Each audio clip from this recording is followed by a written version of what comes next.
boa noite a todos. Sejam bem-vindos a mais uma palestra do PPG 100, o Programa de Pós-Graduação em Ciências e Engenharia de Materiais da Universidade Federal de Catalão, neste dia 14 de agosto de 2024, uma quarta-feira. Hoje está conosco o professor Dr. Wesley Monteiro Ambrós. Ele é graduado e mestre em Engenharia Química pela Universidade Federal de Santa Maria, tem doutorado em Engenharia de Minas, Metalúrgica e de Materiais pela Universidade Federal do Rio Grande do Sul, com período sanduíche na Gustavo Eiffel. E atualmente é professor adjunto e coordenador do curso de Engenharia Metalúrgica da URGS. A palestra do Wesley é intitulada Cadeia Produtiva de Metais Críticos, Estado da Arte e Perspectivas. Professor Wesley, seja bem-vindo. É um prazer tê-lo aqui conosco. O palco virtual do PPG 100 do Ampimim é todo seu. Obrigado, boa noite a todos e todas que nos assistem e que venham a nos assistir. É sempre um prazer poder participar dessa iniciativa dos colegas da Universidade de Catalão, que eu acho uma iniciativa sem igual dentro da nossa área de processamento mineral, de metalurgia, de materiais, enfim, do que a gente chama de 3Ms, né? Então, essa iniciativa de aproximar a comunidade acadêmica, a comunidade empresarial, acredito também que acaba participando. Isso, dado o cenário atual da nossa área, né, de eventual desinteresse e de estudantes e assim por diante, é uma ação realmente disruptora, né? Então é um prazer poder estar aqui hoje, tentando contribuir novamente com alguma discussão. Hoje eu gostaria de falar sobre a cadeia produtiva de metais críticos, né?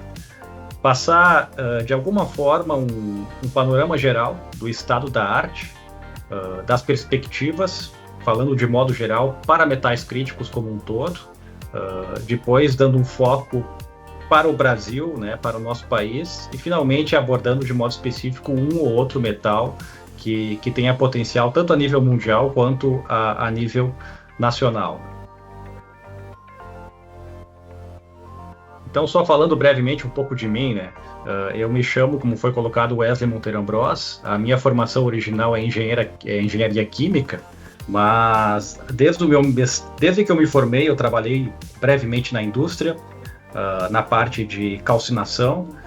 Depois eu fiz meu mestrado e doutorado sempre na área de processamento mineral e metalurgia extrativa, atuando na interface entre os dois temas. Finalmente, em 2018, eu acabei passando no concurso na Federal do Rio Grande do Sul, e hoje eu estou lotado dentro do departamento de metalurgia, também atuando no nosso programa de pós-graduação, que assim como o programa de pós-graduação de vocês, ele envolve as 3Ms, que a gente chama, né? A Engenharia de Minas, a Metalúrgica e a Materiais. E eu sou membro permanente do Laboratório de Processamento Mineral da URGS. Então aqui eu deixo meus dados de contato, meu e-mail. Fique à vontade para me contatar, quem tiver interessado nessa área como um todo. Falando um pouco mais sobre a minha atuação, eu atuo basicamente dentro da área de processamento mineral. Eu atuo fortemente com separação gravítica. Então, o tema do meu doutorado foi separação gravítica, especialmente a área de gigagem e separação a meio denso. Também trabalho com a parte de sensor-based sorting. Então, aqui no Rio Grande do Sul, nós tivemos o privilégio de ter o primeiro equipamento de sorting da América do Sul, que foi enviado para uma universidade. Então, a gente tem um histórico de trabalhar com essa técnica. E na área de metalurgia extrativa, eu, dentro do departamento, sou responsável pela área de não ferrosos. Então, nós temos um laboratório inteiro dedicado à siderurgia, e a área de não ferrosos acabou ficando com o LAPROM, o Laboratório de Processamento Mineral. Então, são essas duas macro-áreas que eu atuo em diferentes segmentos. Falando brevemente sobre o nosso laboratório, deixo aqui o link do mesmo para os interessados e interessadas visitá-lo e verificar as linhas de trabalho, nossos tópicos principais. Aqui eu deixo os nossos, digamos assim, tópicos de maior sucesso atuais, né? E a questão do beneficiamento a seco. Então, nós temos bastante equipamento em escala laboratorial e piloto para rodar ensaio de beneficiamento a seco, como giga a seco, aero separador. Temos também o equipamento de sorting, que ele, de certa forma, opera na separação a seco.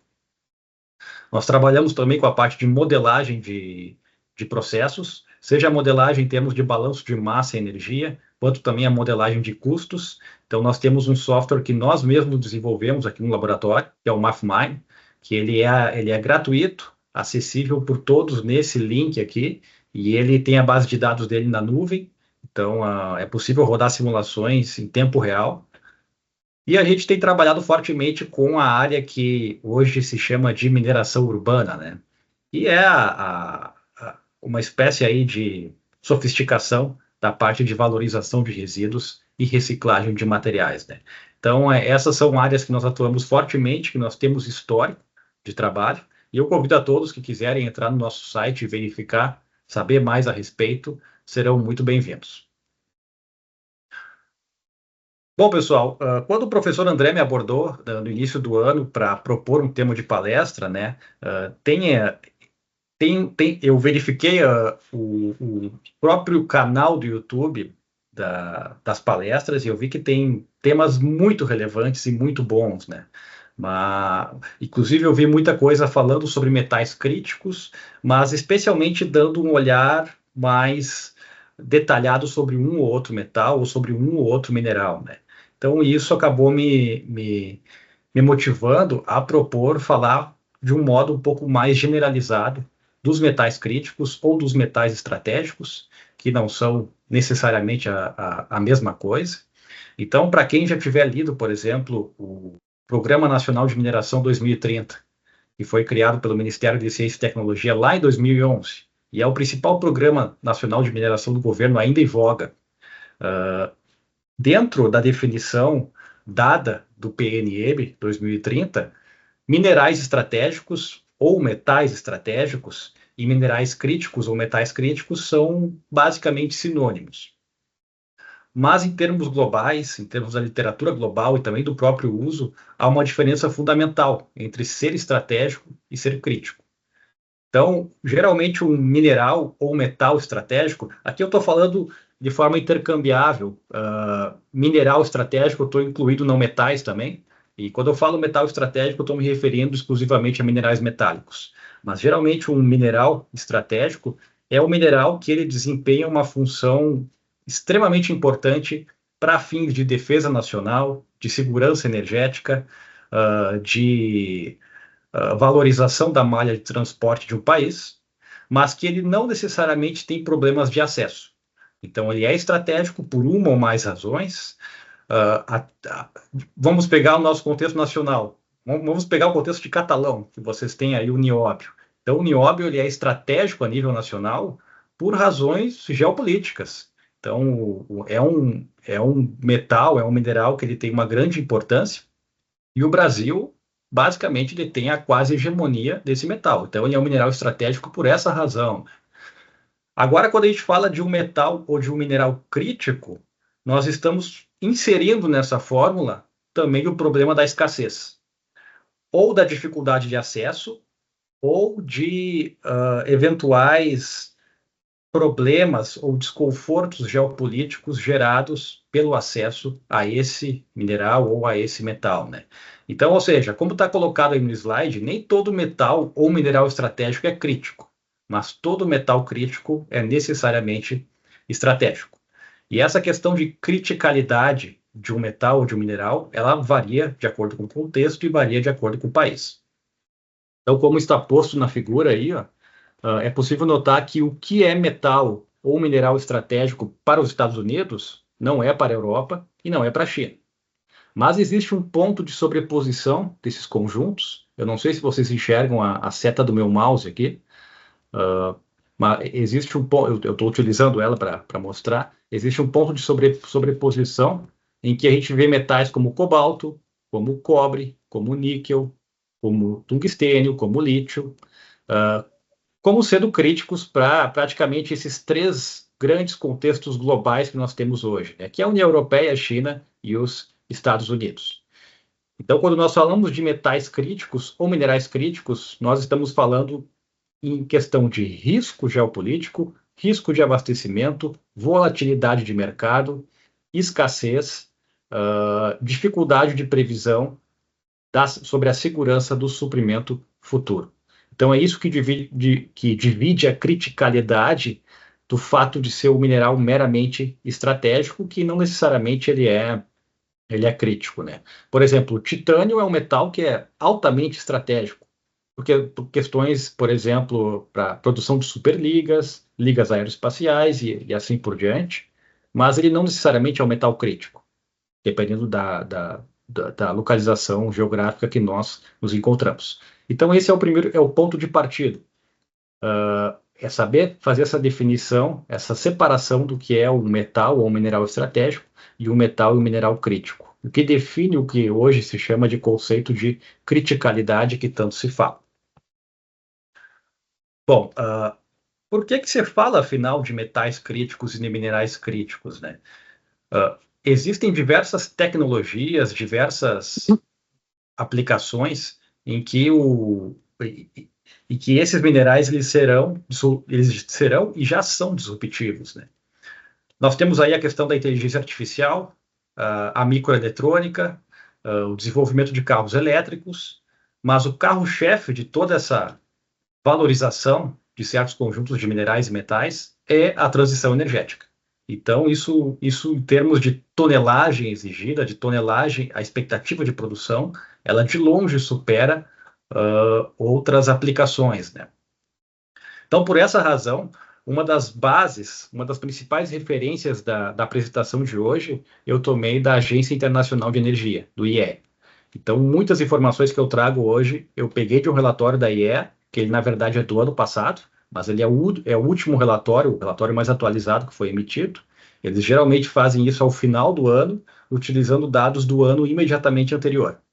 Então, a maior parte dos dados que eu vou estar trazendo na apresentação aqui hoje são de 2022, na verdade. Mas eles mostram tendências e mostram características qualitativas que certamente não se modificaram nesses últimos 2 anos. Aqui nessa figura tem alguns dados bem interessantes para a gente ver essa questão da criticalidade e como uma mudança de matriz energética pode nos gerar uma mudança também na matriz produtiva. Por exemplo, a geração eólica offshore. Então, a geração offshore é aquela em que os aerogeradores eles estão longe do ponto de distribuição de energia, eles estão geralmente no mar, a grandes distâncias da costa, né? Então, dá para ver que a demanda de cobre aqui chega a 8 toneladas por megawatt produzido. O cobre, aliás, ele é onipresente, independente da matriz energética que a gente está trabalhando. Então, seja geração eólica offshore, onshore, seja fotovoltaico, nuclear, até mesmo uma matriz de hidrocarbonetos, como carvão ou gás, a gente vai ter uma grande proporção de cobre participando aí dentro da construção dessa matriz, né? Nós também temos zinco, né? Bom, só esclarecendo, né? O cobre ele participa por razões óbvias, questão de cabeamento, especialmente. Então, onde a gente tem geração de energia elétrica, nós temos que ter uma rede de cabeamento bem estruturada para transmitir essa energia. Então, o cobre acaba sendo imprescindível por essa razão. Nós temos aqui o zinco também. Quando nós falamos em geração especialmente offshore, que é no meio do oceano, sob condições possivelmente corrosivas, nós vamos ter que ter uma ação de galvanização bastante forte. Então, aí entra a ação do zinco, que em muitos contextos não é considerado um metal crítico, mas cuja demanda certamente já está aumentando em função dessa transição energética em que inclui aí especialmente a geração eólica. No caso de painéis solares, então nós temos aqui o destaque para o silicone. Então, a fabricação dos painéis solares, nós vamos precisar de silício, no mínimo, do tipo policristalino, se não silício monocristalino. E a produção desse tipo de silício, que eu pretendo comentar hoje também, ela é bastante intensa em termos de geração de energia. O silício ele é um metal que ele é difícil de extrair, e também é difícil depois de recuperar a partir desses painéis solares, né? Então, o ciclo de vida deles também tem uma complexidade inclusa aí que não é trivial de se lidar. Aqui nós vemos também a questão dos terras raras. Então, os terras raras eles estão especialmente presentes nos magnetos dos painéis solares, desculpa, dos aerogeradores. Então, aerogeradores onshore, geralmente nós podemos utilizar eletroímãs para fazer a conversão ali da energia mecânica do rotor para energia elétrica. Só que o problema de um eletroímã é que ele tem uma vida útil relativamente curta, pode exigir manutenções, e uma manutenção no meio do mar não é algo trivial de se fazer. Então, seria muito mais conveniente, ao invés de utilizar um eletroímã, eu ter um magneto natural, eu utilizar um ímã de terras raras. Então, por essa razão, as terras raras têm uma importância bastante grande, aí, especialmente na geração eólica offshore. E dentro de todo esse contexto aqui, o que nós estamos vendo é o que essa frase aqui está colocando. Nós estamos saindo de um sistema, de uma base intensiva em uso de combustíveis, para modificar para um sistema que será intensivo no uso de materiais. Obviamente, esse aumento do uso de materiais vai implicar também um aumento do uso de energia na extração desses materiais e também, de certa forma, uma soma nas emissões de CO2 que ocorrerão por causa desse ato de extrair esses materiais, né? Temas que eu vou comentar daqui a pouco. Bom, então, dado esse cenário de transição energética, que é o principal vetor para o aumento da demanda de certos metais e o que torna eles críticos, esse aumento está sendo vertiginoso.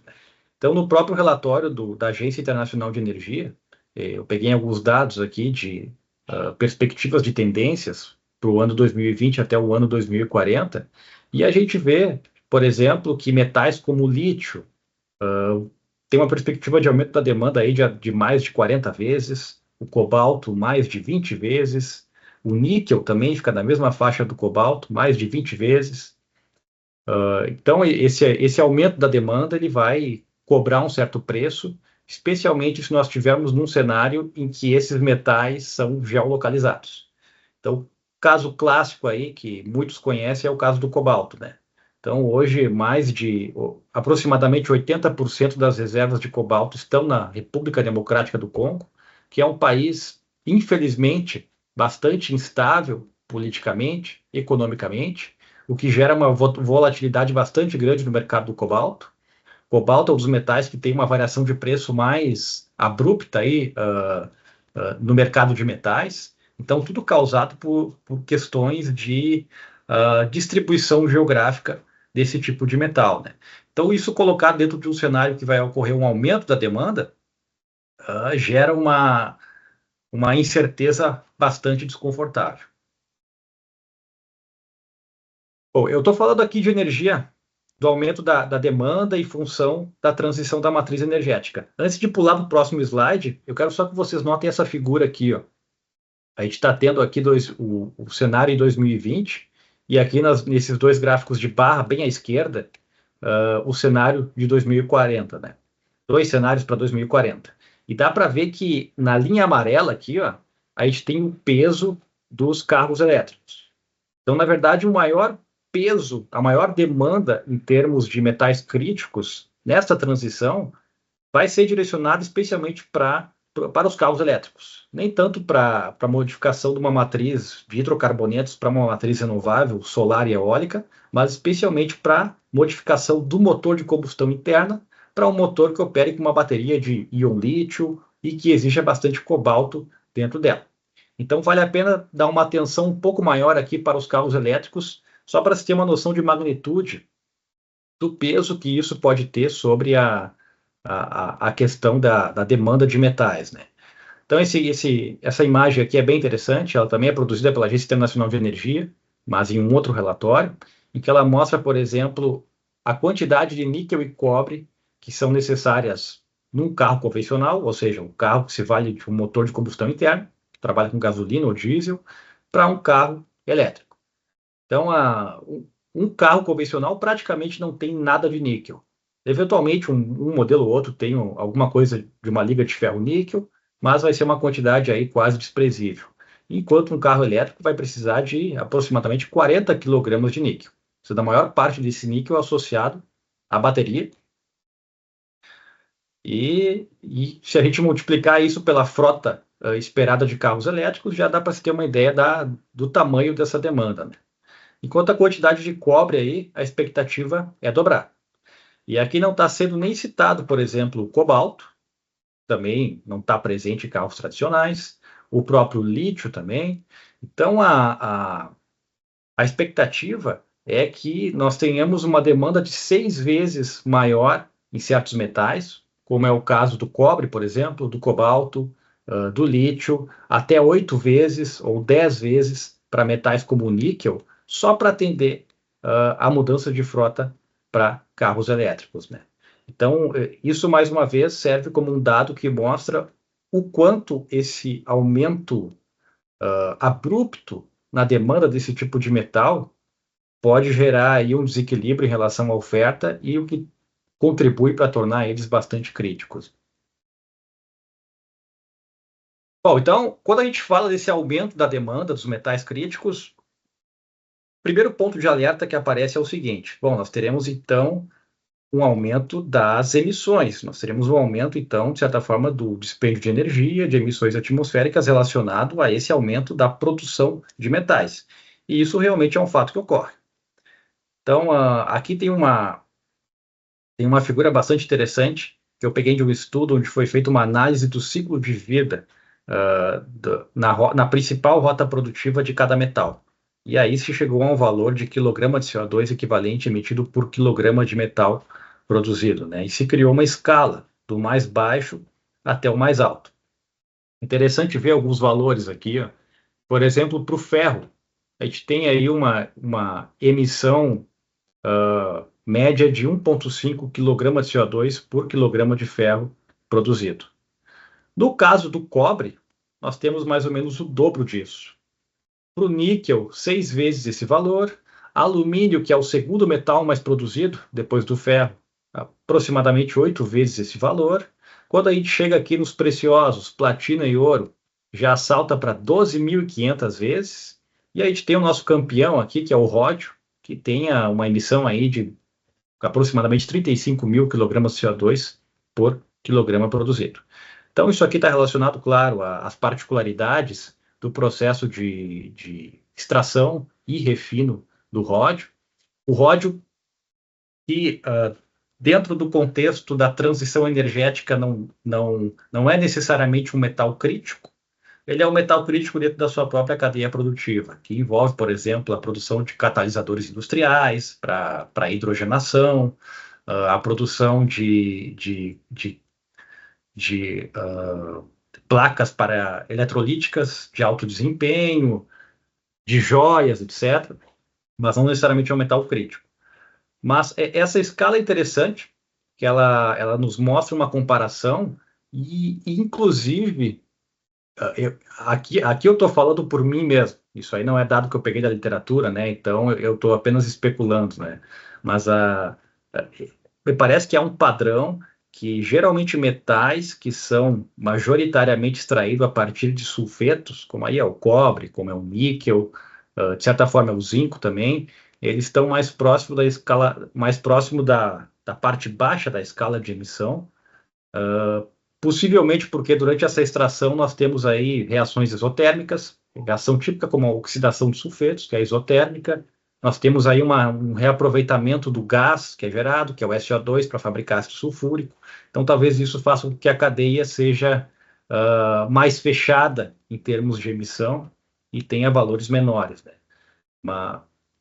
Mas o fato é o seguinte: primeiro, uma questão óbvia, sempre quando a gente beneficia e extrai um metal e refina esse metal, nós teremos um impacto ambiental associado, nós teremos uma emissão associada, e para alguns metais críticos, essa emissão não é trivial, essa emissão é bastante grande. Então, isso faz levantar uma pergunta. Dado a possibilidade de impacto que pode ocorrer em termos de emissão de CO2, devido a esse aumento da demanda dos minerais críticos, vale a pena realmente fazer essa mudança de matriz energética? Eu coloco aqui uma figura que na verdade é uma piada interna aqui no laboratório. Nós temos um colega nosso que ele é um defensor fervoroso do carvão mineral. digamos assim. E aí o pessoal utilizou lá o GPT para criar uma figurinha ali do pessoal protestando em favor do carvão, né? Mas a questão que eu trago é essa, né? Esse é um tema que, dentro da área de mineração, dentro da nossa área, às vezes se traz, né? A mesma questão da transição da matriz energética. Pô, a gente vai desativar termoelétricas, mas nós vamos se valer de hidroelétricas que, para serem construídas, inundam uma área que acabam, no final das contas, computando como uma emissão de CO2, porque a gente vai destruir área verde e assim por diante. Vale a pena ou não vale a pena, né? Bom, a maior parte dos estudos atuais, aqui eu peguei 5 deles, mas da revisão de literatura disponível que existe, diz que realmente vale a pena sim. Então, essa modificação de uma matriz em que a gente está se baseando em poucos materiais e muito carbono, para uma matriz em que nós estamos investindo em metais críticos, em equipamentos de alto valor agregado, como baterias, como painéis solares, ela acaba tendo aí uma redução global nas emissões de CO2 quando nós consideramos o ciclo de vida como um todo. Então, essa figura novamente pega lá do relatório da Agência Internacional de Energia, ela sugere isso também, né? Que quando a gente compara um carro elétrico, carro que é movido com uma bateria elétrica, um carro que tem um motor de combustão interna, esse último vai ter no seu ciclo de vida aí, que vai desde o berço até o túmulo da produção, praticamente o dobro de emissões do que o primeiro, né? Então, ou seja, essa modificação de matriz energética financiada, digamos assim, por metais críticos, é uma tendência que chegou e é uma tendência que vai continuar de qualquer modo, porque todos os dados mostram que essa transição de matriz e que o investimento nesses metais críticos, ela realmente vale a pena. Bom, então, dito isso, por favor, se alguém tiver algum comentário, alguma pergunta, fique à vontade, né? Eu vou falando aqui. Tranquilo, Wesley. A gente até o momento não tem perguntas, não, viu? Você pode seguir, Perfeito. assim que surgir a gente já aciona. Beleza. Bom, então eu vou falar um pouquinho agora, aqui, estabelecida essa importância aí dos metais estratégicos e críticos e colocados o que eles são, né? Vou falar um pouco aqui sobre dados de produção deles e algumas tendências e perspectivas. Aqui são dados que eu busquei da USGS, que é a United States Geological Survey, é o Serviço Geológico dos Estados Unidos, conhecido pela maioria, suponho, que eles são uma das fontes mais confiáveis para se fazer aí a estatística da produção mundial de insumos. Então, isso aqui também são dados de 2022, porque o último relatório deles foi de 2023, referente sempre ao ano imediatamente anterior, né? E aqui nós temos o que eles chamam de metais industriais, que é o que nós conhecemos como metais não ferrosos, né? Nós temos aqui o alumínio, quase sempre o líder, e o primeiro metal dito crítico que aparece nesse ranking é o cobre. Então, o cobre aqui nós temos hoje uma produção de em torno de 22 milhões de toneladas. Depois, um metal tipicamente crítico, considerando aquela primeira figura que eu mostrei para vocês, que ele é crítico a nível mundial, nós teríamos o níquel, que está uma ordem de grandeza abaixo do cobre na produção. E esses são basicamente os macrometais críticos, digamos assim. O cobre e o níquel, eles são os dois metais que nós produzimos em maior quantidade, que hoje eles são considerados críticos devido à grande demanda que nós teremos aí no futuro. Os outros, nós temos uma produção mundial aí mais de 100 vezes menor do que os principais metais não ferrosos, os metais não ferrosos primários, né? E dentro dessa categoria temos aí os terras raras, temos o cobalto, temos também o próprio nióbio, o tântalo e assim por diante. Se a gente comparar tudo isso aqui com a produção de ferro, chega a ser até um pouco ridículo, né? Então, a gente tem aí que em 2022 a produção de ferro foi 2,6 bilhões de toneladas. Aqui está uma tentativa de colocar isso em escala, né, dos metais não ferrosos primários. E aqui, bem embaixo, talvez quase invisível, dos metais dos metais preciosos, né? Então, não à toa, isso se reflete também no próprio mercado brasileiro. Então, quando a gente olha lá nas estatísticas, as últimas estatísticas da ANM, a gente tem aí que 80% do valor agregado na cadeia mineral do país é dominado pelo minério de ferro. Isso acaba, de certa forma, dando ao Brasil um certo valor estratégico à cadeia do minério de ferro. Então, esse ponto é importante porque, dentro do contexto brasileiro, dentro do contexto do próprio panorama nacional da mineração, o minério de ferro é considerado estratégico. É até considerado um metal crítico para a segurança econômica nacional. Então, vejam bem como essa questão de criticalidade ela pode ser também torcida e flexibilizada para se adequar ao contexto, né? O ferro, obviamente, não é um metal raro, nem um metal que sofre risco de escassez no curto prazo. Mas, em termos da economia nacional, ele é um metal estratégico. Então, ele é considerado também crítico para dentro da saúde da economia do setor primário nacional. E aí depois nós temos o ouro, cobre, o níquel, todos eles aí totalizando pouco mais de 10%, né? Desculpa, pouco menos de 20% do restante, né? E isso claramente reflete, de certa forma, os valores, os grandes números aí de produção mundial. Bom, quando a gente fala de metais críticos, a gente não tem só a questão do problema de baixa produção em valores absolutos. Nós temos também o problema da produção localizada, como já comentei antes, né? Então, a gente tem geolocalizações, tanto em termos da extração quanto do processamento. Aqui, a extração ela pode ser entendida mais no sentido de lavra e, eventualmente, beneficiamento. Enquanto o processamento aqui ele pode ser entendido mais quando a gente já está fazendo a transformação e o refino para extrair o metal, né? Então, a gente tem aqui algumas informações que são bem conhecidas para alguns, eu suponho. Por exemplo, o Chile tem as maiores reservas de cobre. A Indonésia, hoje, ela tem as maiores reservas de níquel, especialmente níquel laterítico. Cobalto é na República Democrática do Congo, quase hegemônica. Os terras raras estão concentrados especialmente no sul da Mongólia, mas numa região ali que é controlada na prática pela China. O lítio, aí nós temos a Austrália, aí nós temos também o Chile, de certa forma também a Argentina se destacando aqui junto com o Chile, na questão de reservas, né? E quando a gente passa aqui para a parte de processamento, ou seja, extração e refino, aí nós vemos uma repetição constante da China, né? Então, a China, ela realmente está dominando esse mercado de extração e refino de metais críticos. Com um segundo lugar bem longe para o Chile, também aparecendo aqui nossa vizinha Argentina, e depois aparecem alguns players aí do leste asiático, como o Japão e a Malásia, né?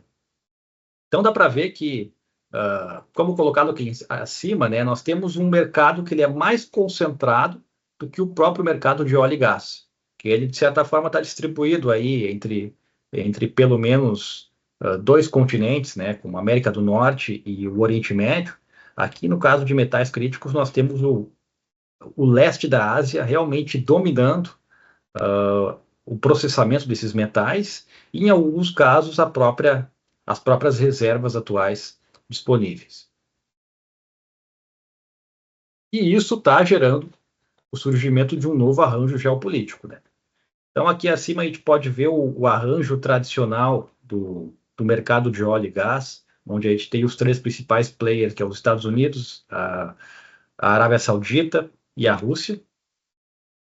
E aqui embaixo a gente tem, para cada uma das linhas de tecnologias limpas, digamos assim, que é a geração de baterias, painéis solares e as turbinas eólicas, que são os três grandes grupos, nós vemos aqui também, novamente, que o arranjo econômico está se modificando, né? Novamente, nós temos uma forte presença da China no processamento. Em termos da mineração aqui, nós temos um destaque para nossos vizinhos, o Chile e o Peru. E aqui gera um desconforto bastante grande, eu diria, ou deveria gerar um desconforto bastante grande, e não ver a bandeira do Brasil aqui se repetir em nenhum ponto, né? Então, o Brasil, que é conhecido por ter reservas respeitáveis de muitos minerais críticos, ele não está incluído dentro desse arranjo aqui. O próprio relatório do IEA raramente cita o Brasil dentro dele. Então, dentro de Brasil, o que nós temos, né? Bom, no Brasil, também não é mistério para ninguém, né, que nós temos o nosso triângulo, vamos chamar aqui, de produção mineral e de reserva mineral, que considera aqui o quadrilátero ferrífero em Minas Gerais, vai lá, mais ou menos no norte da Bahia, vai no sudoeste do Pará e passa por Goiás. Então, a gente tem aqui um triângulo que envolve a maior parte das reservas e das plantas hoje de beneficiamento e extração mineral. Então, no Brasil, obviamente, nós temos reservas aí de nióbio, é o primeiro metal crítico e metal estratégico que salta aos olhos em termos de quantidade disponível, mas o Brasil também tem reservas bem decentes de níquel, de cobre, de lítio e de terras raras. Até uns 2 ou 3 anos atrás, o Brasil era o segundo lugar em reserva de terras raras, atrás, obviamente, da China. Hoje, a Índia já assumiu o segundo lugar e o Brasil caiu para terceiro. Mas ainda tem reservas significativas aqui no Amapá, em Roraima também. Inclusive, aqui no Latão, nós fizemos alguns estudos de sensor-based sorting, de mineral bruto de terras raras. E uma característica típica da maior parte desses metais, que são metais não ferrosos, é o baixo teor médio. Então, por exemplo, minérios de cobre e níquel tipicamente têm teores abaixo de 1%.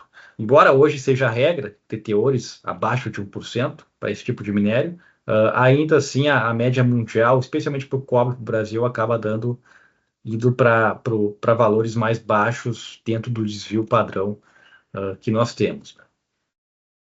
Dentro do Brasil existem, na verdade, duas grandes iniciativas em termos do fomento a políticas, a iniciativas para fomentar o mercado de extração de metais críticos e minerais críticos, né? O primeiro foi o Plano Nacional de Mineração 2030. Foi feito pelo Ministério de Minas e Energia lá em 2011 e continua em voga e sendo renovado, independente dos governos que estão entrando. Então, ele acabou se tornando um programa, de fato, de Estado, que tá independente do governo, que é uma situação muito boa. E lá em 2018, houve o Plano de Ciência, Tecnologia e Inovação para Minerais Estratégicos, 2018 a 2022, que se fala de se criar uma espécie de versão 2.0 agora, e que vai envolver iniciativas, por exemplo, como direcionamento de recursos para órgãos de fomento, como a CAPES e o CNPq, no caso, para quem trabalha com pesquisa, voltado à área de metais estratégicos. Nós tivemos até um edital recentemente, ano passado, nós tivemos um CT mineral voltado exclusivamente para a área de metais estratégicos. Então, já está havendo algumas iniciativas um pouco tímidas no tema, mas ainda existentes. Em ambos esses documentos, eles dividem o que são minerais críticos e estratégicos. Novamente, na PNM, aqui crítico e estratégico é sinônimo. Então, eles dividem isso em 3 categorias. Aqueles minerais ou metais que o Brasil é fortemente dependente, que é o caso praticamente de minerais industriais e carvão metalúrgico. Então, nós temos potássio e fosfato para alimentar a agricultura, para a produção de fertilizantes, e carvão metalúrgico. Embora aqui o estado do Rio Grande do Sul ele tenha grandes reservas de carvão, o carvão aqui, infelizmente, é de baixa qualidade, então ele tem um teor de enxofre bastante alto, o beneficiamento dele é bastante difícil, então acaba sendo caro sair do nível de carvão térmico para chegar no nível de carvão metalúrgico, e o Brasil ainda importa esse tipo de carvão. Segunda categoria, minerais tecnológicos, ou minerais portadores de futuro. Então, aí entra os terras raras, aí entra o lítio, aí entra o silício, aí entra o cobalto. E, finalmente, minerais que apresentam vantagens competitivas para o país, que se destaca aí o ferro e, claro, o nióbio. Então, dentro do contexto nacional, esses são os metais que têm sido apontados como... esses são os minerais que têm sido apontados como minerais estratégicos. Mas, como, claro, eu estou focando em metais aqui, né? Nós temos basicamente essas 6 categorias principais. Mas hoje, obviamente, já se fala em incluir também aí o cobre, incluir o níquel e incluir também o tântalo, que é um metal que geralmente ocorre associado a minerais de nióbio também, e o Brasil tem reservas significativas e apresenta uma vantagem competitiva também em relação ao tântalo, tanto quanto ao nióbio. Bom, então, dada essa contextualização geral, eu vou falar um pouco agora sobre o ciclo produtivo desses metais. Eu vou focar na apresentação aqui em cobre, níquel, silício e cobalto. Como comentei ali no início, eu estava um pouco receoso que a apresentação ficasse muito longa. A última apresentação que eu fiz aqui, acho que eu passei de 3 horas falando. Então, eu acabei deixando o lítio e os terras raras de fora. Se eu ficar devendo para vocês, eu posso fazer uma apresentação depois, faço uma nova palestra aí, e aí eu foco exclusivamente no lítio e nos terras raras. Mas eu vou falar desses quatro outros metais aqui no momento, né? E claro, obviamente, as perguntas, a discussão que vem depois ou vem durante a palestra aqui, ela pode abordar diferentes metais, não precisa ficar restrito a esses aqui. Eu vou focar, pessoal, em falar do ciclo produtivo. Vou focar em falar de beneficiamento e metalurgia extrativa, que é o que eu sei na prática.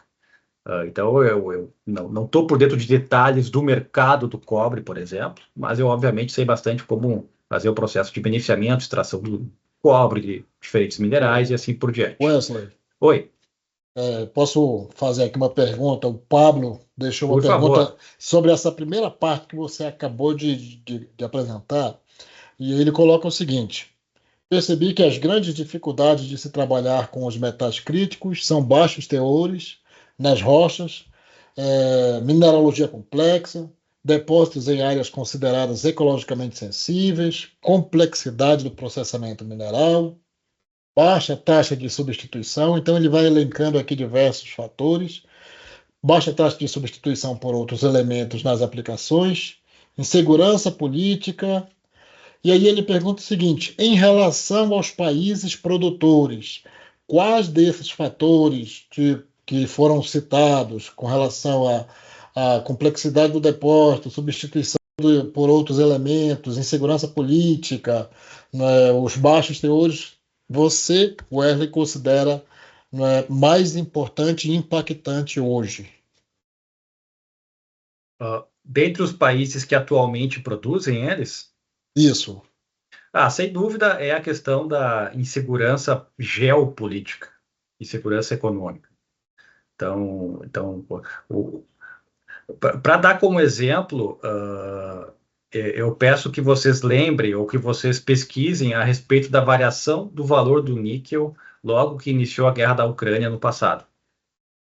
Então, o níquel ele teve uma variação de mais ou menos 2 ou 3 vezes para cima, depois teve uma queda abrupta. Então, a volatilidade dos mercados ela acaba tendo um impacto em termos de custo muito maior do que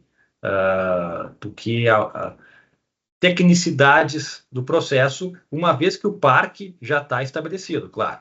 Então, países como a China, como os Estados Unidos, eles já têm um parque industrial bem estabelecido, eles já têm plantas construídas, então eles não têm que lidar com capex, o problema deles é mais opex, e acaba sendo que o valor de mercado associado àquele metal talvez seja o principal impacto hoje na viabilidade da produção dele.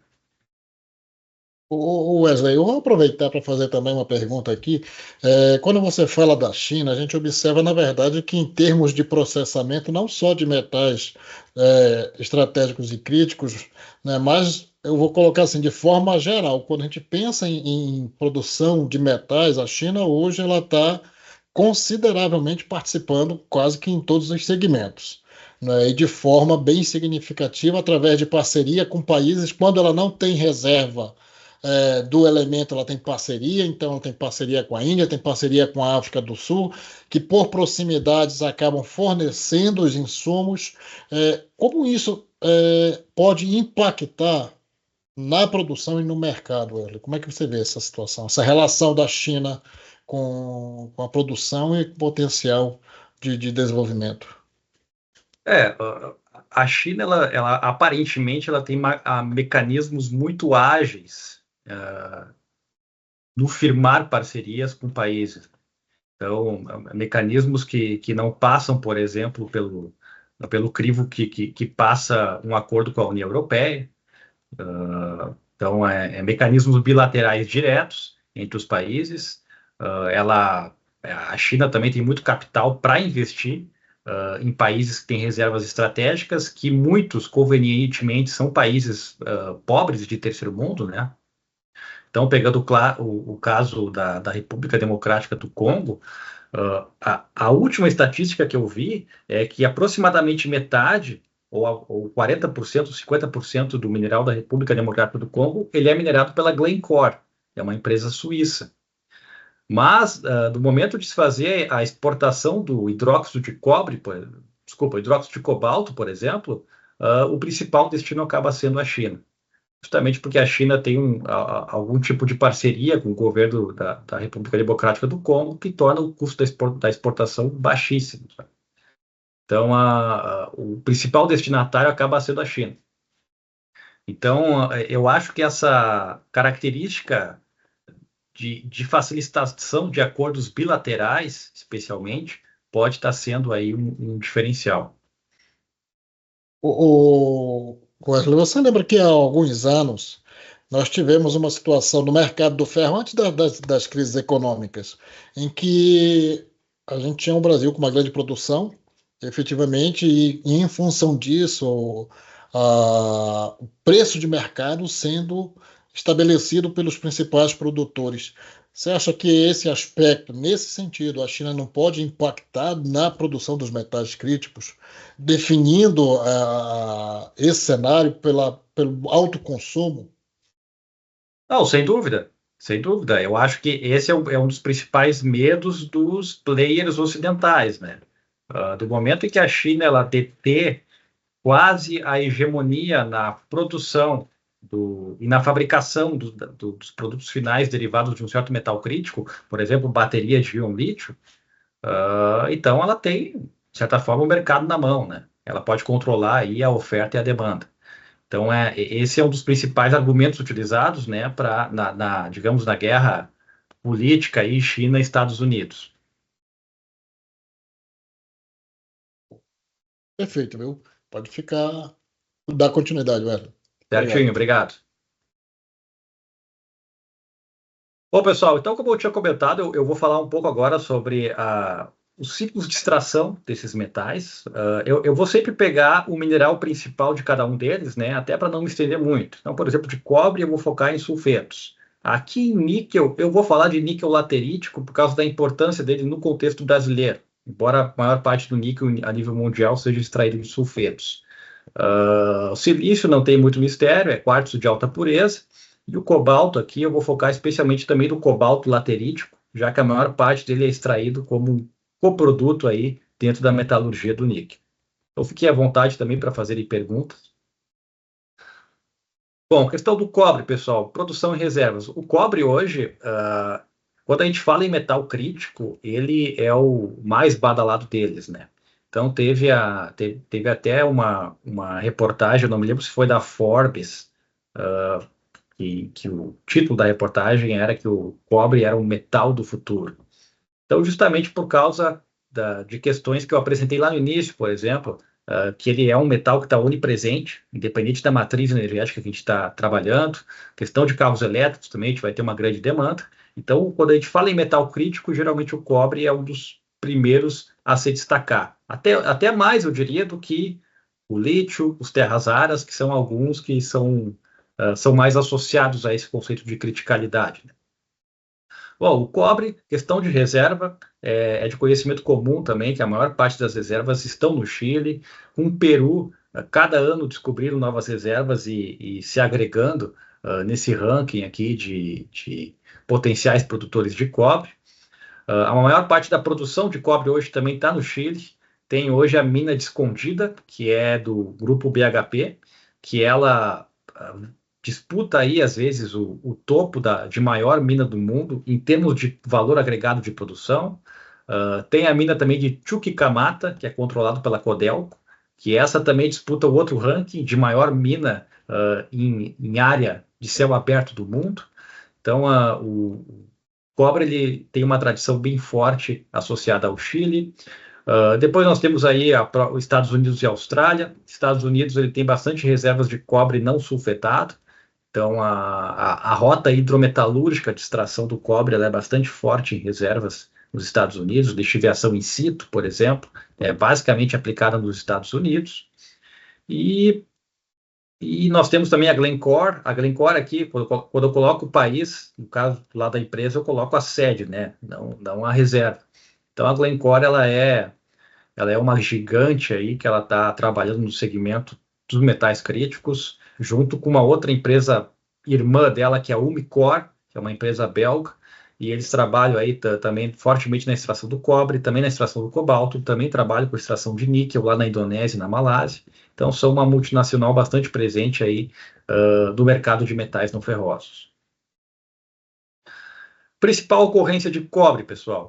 A gente tem aí a predominância de sulfetos, especialmente a calcopirita. A calcopirita aqui, sulfeto conjunto de cobre e ferro, ele é o sulfeto clássico, o sulfeto tradicional, quando a gente pensa em mineral de cobre, né? Calcopirita. Então, a maior parte da extração é feita a partir dos sulfetos, a partir de uma rota pirometalúrgica bastante conhecida, e os minerais oxidados são extraídos mediante uma rota hidrometalúrgica. E cada vez mais a gente tem aí a presença de sucatas e resíduos, especialmente placas de circuito impresso de computadores, baterias antigas que tem aquele núcleo com revestimento de cobre. Então, a questão da extração secundária ela tem um peso cada vez maior. Teores típicos de minerais de cobre hoje, 2% seria uma maravilha. Então, a gente tem aí tudo, a grande maioria abaixo de 1%.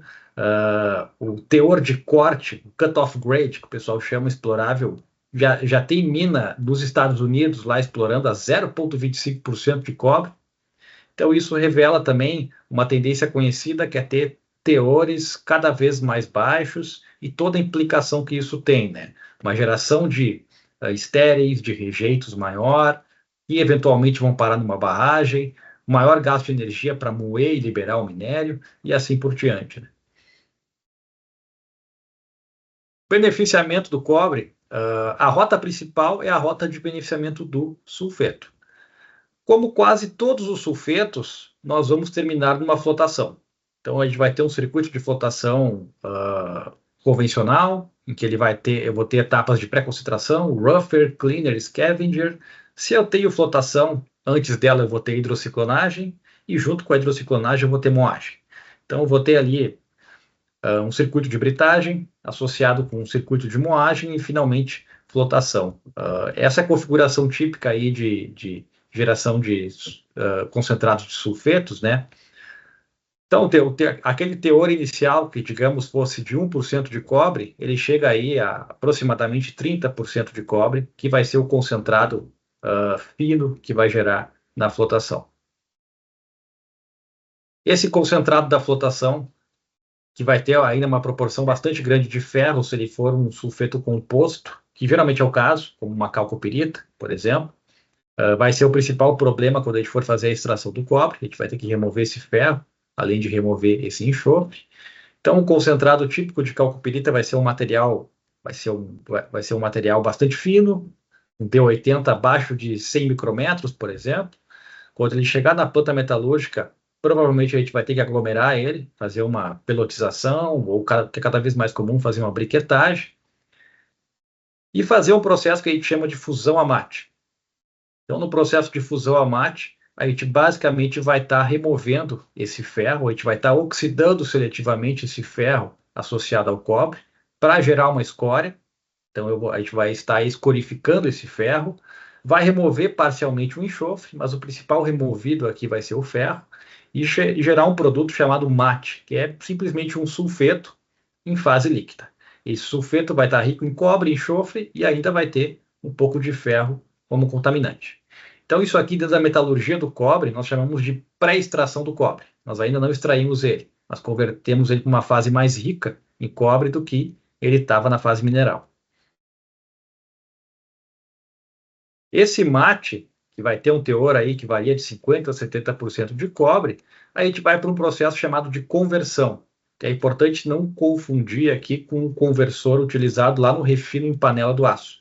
Vai utilizar um forno específico, que é um conversor de Peirce-Smith, onde a gente vai remover qualquer ferro residual que ficou aqui no mate, a gente vai escorificar esse ferro, a gente vai remover 99% do enxofre, vai virar gás SO2, que é um coproduto na própria metalurgia dos sulfetos, então a gente pode utilizar isso para fabricar ácido sulfúrico. É muito comum ter uma planta de ácido sulfúrico anexa a uma planta pirometalúrgica de cobre, e esse cobre vai passar por 2 etapas de refino. O refino a fogo, um chamado forno de ânodo, onde mais uma vez a gente vai focar em tirar especialmente o ferro que estava contaminando ele. O produto aqui vai ser o cobre refinado a fogo. Esse cobre refinado a fogo já está pronto para ser utilizado em aplicações de troca térmica, fabricação, por exemplo, de serpentinas. Então, ele já é apropriado para isso. Mas se eu quero utilizar para fins de condução elétrica, eu vou precisar fazer o refino eletrolítico do cobre. Eu preciso chegar a um teor mínimo de 99,97% para ele ser considerado nível eletrolítico. Então, ao fazer a eletrólise, eu vou obter os cátodos de cobre e aí ele vai estar pronto para ser trefilado, transformado em fio e utilizado na sua aplicação final. Bom, então dentro dessa rota produtiva do cobre, quais são os principais desafios, né? De longe, o principal desafio para o cobre é os teores cada vez menor do metal, né? Então, aqui eu até trouxe um print de uma publicação no LinkedIn que eu achei extremamente interessante, onde foi feita uma simulação em computação gráfica, onde a gente tem uma imagem de uma mina, e aqui no que seria a massa ou o volume de cobre naquela mina, considerando o teor disponível do metal na mina, né? Então, dá para ver aqui que o volume de metal que a gente extrai de uma área extremamente grande, essa esfera de cobre está sendo cada vez menor. Está virando uma esfera cada vez mais pequena, justamente porque a gente tem aí uma queda histórica nos teores de cobre que são exploráveis, né? Então, lá no início do século XX, era comum ter minério com teor aí de 5% ou até 10% de cobre. Hoje, como eu comentei, se chegar a 2% é de bater palma. Então, uma tendência que está ocorrendo não só para o cobre, mas também para o cobalto e para o níquel, é a mineração em águas profundas. O tema que você já deve ter ouvido falar também em algum momento, Deep Sea Mining, mineração em águas profundas, que mais uma vez a China está saindo na frente na corrida, né? Então, seria minerar os nódulos polimetálicos que tem no leito oceânico, que eles têm quantidades aí massivas de cobre, também de níquel, de metais não ferrosos em geral, né? E essa tem sido apontada como uma das fronteiras minerais onde metais como cobre poderiam aí suprir a demanda que se espera deles, né? A outra fronteira, não tão certa, seria a questão da mineração urbana. Então, a mineração urbana também é um termo bastante recente, parece apenas a gourmetização da reciclagem, mas ela vai um pouco além disso, né? Então, ela tenta atender o problema da escassez. A ideia da mineração urbana é juntar a extração secundária com a extração primária e aumentar a vida útil das reservas disponíveis, né? O problema aí da mineração urbana, assim como da reciclagem, envolve geralmente etapas anteriores ao processamento. É, por exemplo, a questão da coleta seletiva, de ter uma logística bem organizada na coleta de resíduos e assim por diante. Então, tudo isso deriva dessa expectativa de aumento na demanda e a gente tem uma quantidade disponível em terra, digamos assim, cada vez menor de cobre. Bom, pessoal, falando agora de níquel. Níquel, a principal reserva e o principal produtor hoje é a empresa Nornickel, que fica na Sibéria, na Rússia, mas está sendo seguida de perto pela Vale. Então, por muito tempo, um dos grandes players mundiais no mercado de níquel era a Inco, que era uma empresa estatal canadense, que ela foi adquirida pela Vale. Eu não me recordo agora quando, se foi em 2008 ou 2010, mas foi mais ou menos por essa época. E a Vale, então, ela basicamente assumiu todas as operações mundiais da Inco, que se estendem até o Japão, onde eles têm, hoje a Vale tem refinarias hoje lá, né? Então, uma das principais plantas lá é a Vale Sudbury, por exemplo, que produz até 65 mil toneladas por ano de níquel. As reservas, elas geralmente são mais espalhadas, por exemplo, do que muitos metais, como o cobalto, mas isso não diminui aí a criticalidade do níquel devido à grande expectativa do aumento da demanda, por exemplo, para carros elétricos. Em relação à ocorrência, minerais de níquel nós temos de 3 tipos principais. Nós temos lateritos, que se dividem entre saprólitos e o limonite-smectite, que são a maior parte dos recursos hoje, cerca de 70% de recursos, mas ainda não são majoritários em termos de produção. A produção majoritária se dá aí com sulfetos, especialmente porque a maior parte das reservas de sulfeto está no hemisfério norte, onde nós temos aí a Rússia, nós temos também o que era a empresa canadense explorando. Então, a gente tem aí um histórico de exploração de sulfetos muito grande no hemisfério norte, e na linha do Equador, especialmente no Sudeste Asiático, Indonésia e Malásia, grande presença de depósitos lateríticos. A rota extrativa de sulfetos ela é parecida, de certa forma, com a rota extrativa do cobre. Então, ela vai envolver operações de fusão amático, conversão em refino, mas não é nada trivial esse processo de extração do níquel a partir de sulfeto, como eu vou demonstrar daqui a pouco. A extração a partir do laterítico, ela se divide em 2 tipos em função do teor de ferro que nós temos no minério. Geralmente, se o teor de ferro for baixo, vale a pena a produção de ferro-níquel, que é o caso, por exemplo, que a Vale faz em Onça-Puma hoje. Então, eles têm um minério lá que é tipicamente um saprólito e é feito direto à fusão em forno de ar submerso para produzir ferro-níquel. Quando a gente tem um teor de ferro muito alto, primeiro, fundir ferro ele tem um custo energético um pouco maior que o níquel. Então, o processo de fusão acaba se tornando mais caro. Segundo, como o teor de ferro é muito alto, eu não consigo ter uma liga ferro-níquel de alto teor de níquel. Então, esse processo de fusão, esse processo pirometalúrgico, a partir do laterito, acaba não pagando, acaba não valendo a pena. E aí a gente tem que partir para a hidrometalurgia, né? Que vai ter operação ali de lixiviação, geralmente lixiviação intensiva e autoclave, extração por solvente e eletrodeposição de níquel metálico. Então, aqui está exposta a rota de beneficiamento de lateritos. Eu trago porque, como eu falei, aqui a produção do Brasil basicamente é de níquel laterítico, que nós temos aí, já comentei, a Vale, tem também a Anglo atuando lá em Barro Alto e Niquelândia, e extraído minerais a partir de lateritos, né? E o beneficiamento de minerais lateríticos ele é bastante característico, porque a fração em que o níquel se concentra, o níquel geralmente está disseminado de forma bastante fina, e o minério por si só ele é bastante friável, ele se fragmenta de forma bastante fácil. Então, o processo envolve passar o mineral por um tambor de atrição, onde, pela mera queda livre, o mineral se fragmenta, é feita uma separação por tamanho, hidrociclonagem, onde o overflow aí acaba sendo o concentrado. Então, a gente tem um ganho de teor de 50%, digamos assim, mas que acaba aí justificando esse processamento mínimo do mineral laterítico, gerando esse concentrado. Esse concentrado, então, está pronto para se fazer a extração pirometalúrgica. Geralmente, lateritos são minerais bastante complexos, são minerais que vão ter ferro, alumínio, silicatos, que vão ser hidratados ainda. Esse hidratado, essa água quimicamente aderida ao minério, pode ser um problema se eu jogasse direto no forno. Então, a gente vai ter que fazer uma operação de calcinação prévia para remover essa água quimicamente aderida.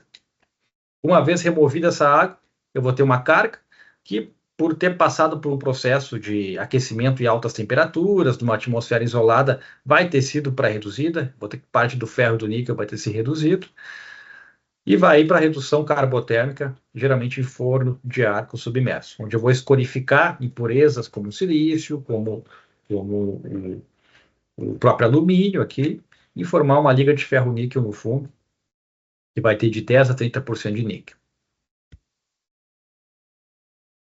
Essa liga crua vai ser geralmente refinada em forno panela, onde eu vou aí dosar a composição da minha liga, controlar o nível de impureza e produzir uma das ligas de ferro-níquel que se deseja, né? Que geralmente gira entre ferro-níquel 10 a ferro-níquel 30.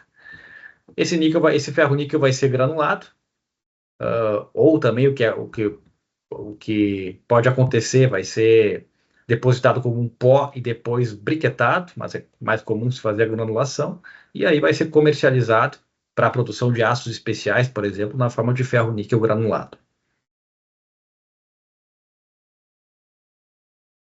Na rota de sulfetos, pessoal, vai ser muito parecido com cobre.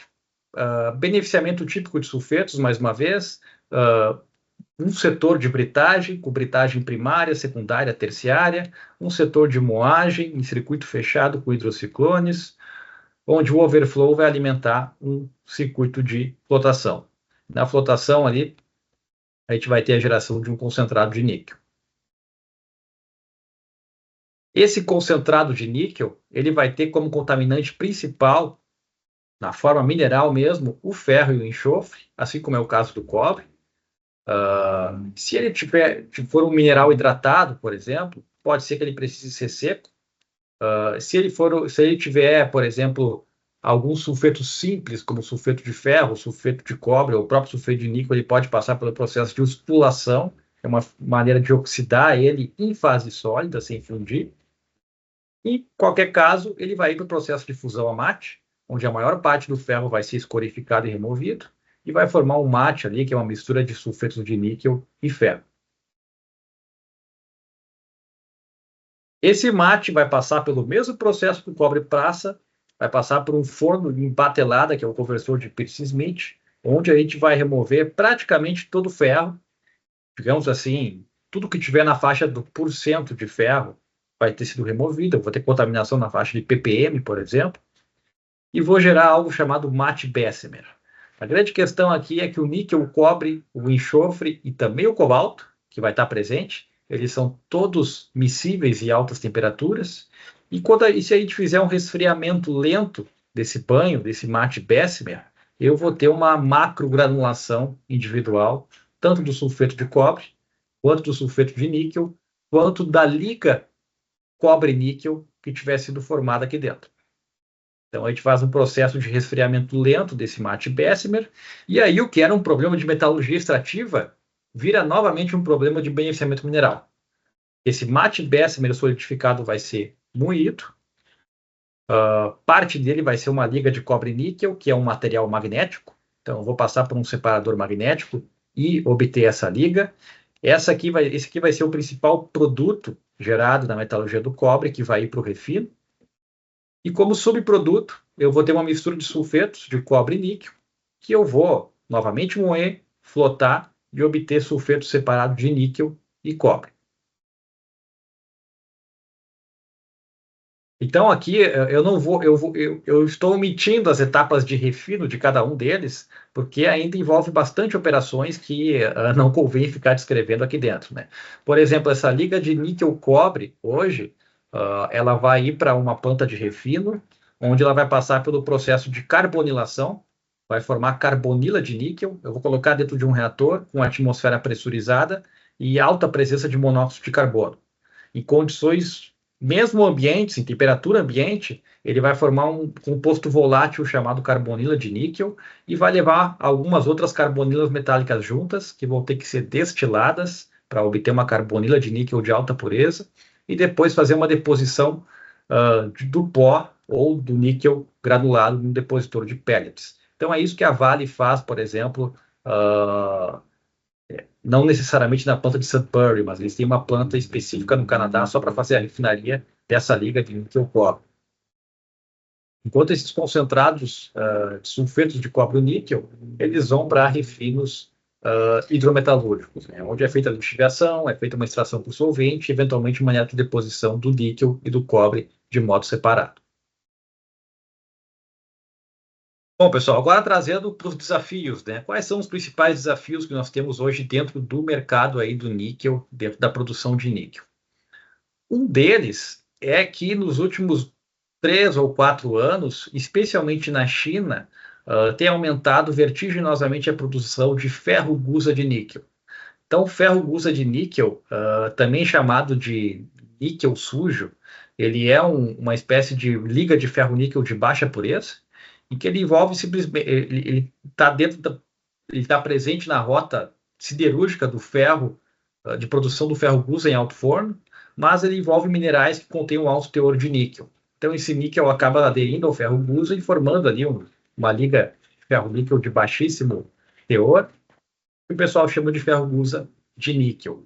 E a desvantagem dele é a grande quantidade de CO2 que é emitido nesse processo. Então, é muito maior do que fazer uma extração hidrometalúrgica no laterito ou até a extração do sulfeto. Mas, geralmente, a China tem ganhado isso na quantidade de produção de ferro-gusa de níquel, que está em ordens de magnitude bem acima da produção de níquel sulfetado ou de níquel laterítico. Então, isso, obviamente, dentro de um cenário que se busca redução de emissões, né, acaba sendo um efeito negativo e que gera aí um artefato dentro do mercado. Outra questão, como eu comentei antes, a maior parte das reservas de níquel está na forma de níquel laterítico. E a extração de níquel laterítico, embora não pareça, ela é mais intensa em energia do que o níquel sulfetado. Eu não falei da extração de níquel laterítico, mas geralmente ela vai envolver lixiviação intensiva e autoclaves, que é um processo que vai gerar um resíduo ácido bastante agressivo, que envolve altas temperaturas, altas pressões, e depois a gente vai ter que fazer uma extração por solvente, que também é um processo que eu vou ter uma geração de efluentes bastante grandes, né? E eu não vou ter coprodutos como eu tenho na rota do sulfeto, onde eu posso produzir ácido sulfúrico e assim por diante. Então, essa mudança de paradigma da extração do sulfeto cada vez mais se direcionando para o laterito pode envolver também um pequeno aumento no custo operacional relacionado a essa extração. Outro ponto, o mercado tradicional do níquel tem sido a fabricação de aço inoxidável. E a tendência é a demanda de aço também aumentar ano a ano. E essa demanda de aço vai estar competindo com a procura por níquel para, por exemplo, a fabricação de baterias de carros elétricos. Então, a gente vai ter aí uma competição de mercado que vai ainda acirrar mais a criticalidade do próprio níquel dentro da sua cadeia produtiva.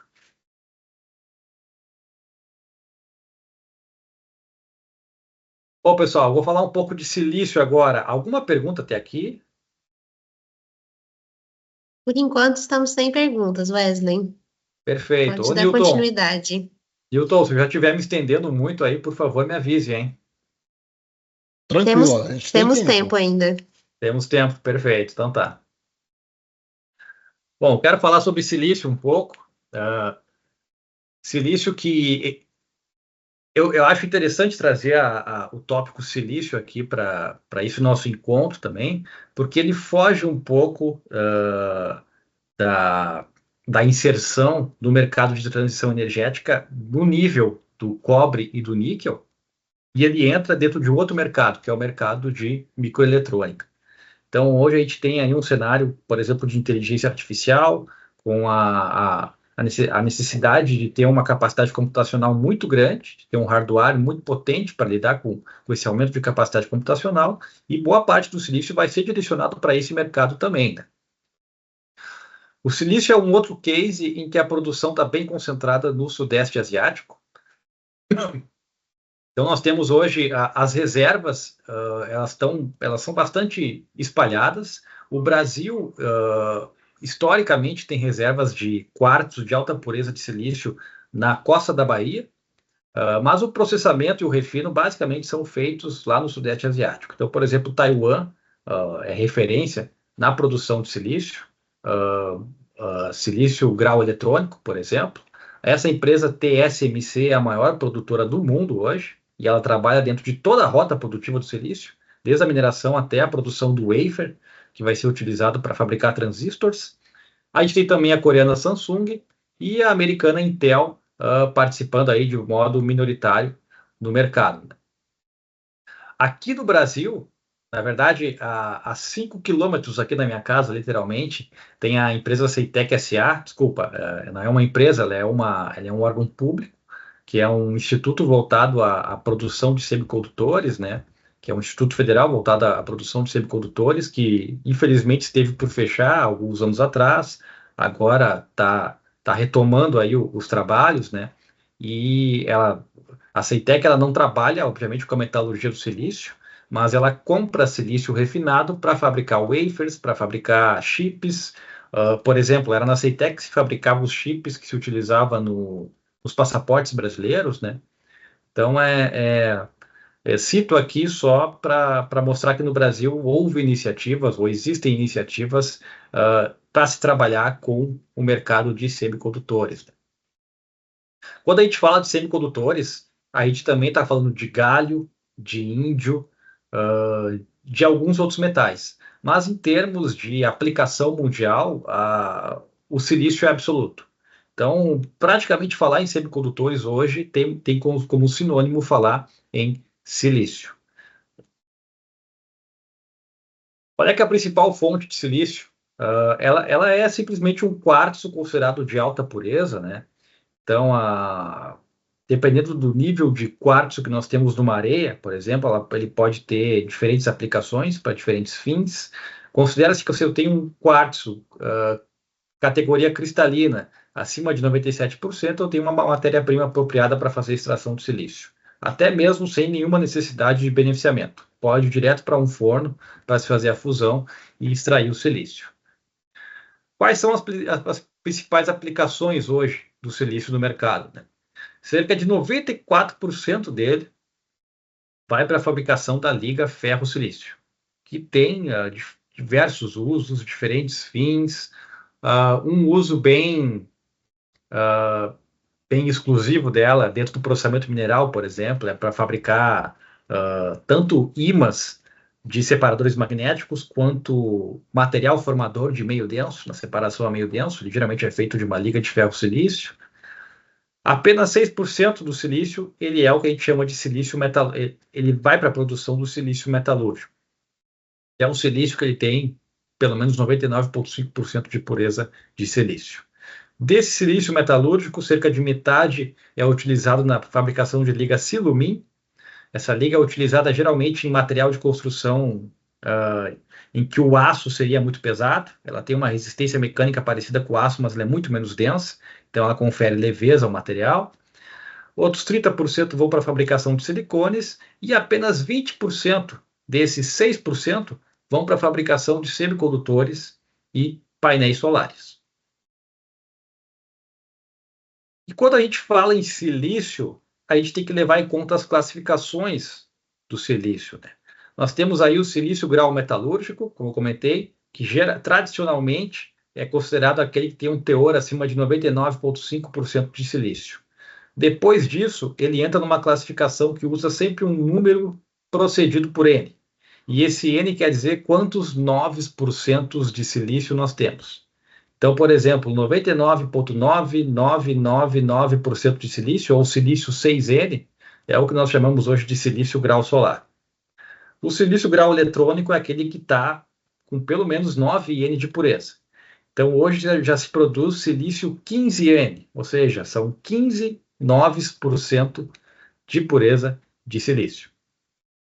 Então, geralmente, a diferença aqui entre o silício grau solar e o grau eletrônico vai ser que no grau eletrônico eu vou ter que trabalhar com uma transferência de carga muito pequena para permitir que a conversão do sinal elétrico para sinal digital ocorra de modo eficiente.